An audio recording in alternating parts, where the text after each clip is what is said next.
स्वतःकडे बंगला आहे, गाडी आहे, दुसऱ्याला लेक्चर द्यायला खूप सोपं आहे. छोटं असलं म्हणून काय झालं, आपलं घर आपलंच असतं. हं.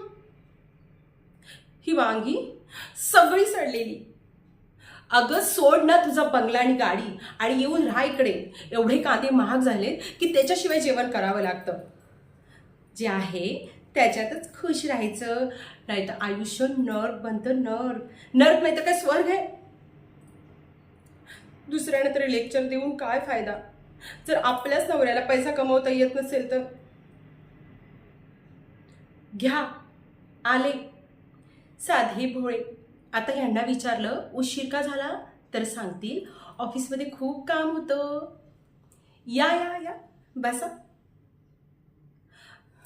ऐका ना, तुम्हाला माहिती आहे ती रेखा, 2 नंबरवाली रेखा, तिने ना मस्तपैकी सोन्याचा नेकलेस बनवला. आणि ती 6 नंबरवाली चकनी सीमा, तिच्याकडे कलर टी व्ही आला 24 इंचेस. सगळेच काही ना काही घेत आहेत. आपण कधी घेणार आहोत टी व्ही? किती दिवस असं दुसऱ्यांकडे जाऊन टी व्ही बघायचा? हां गेले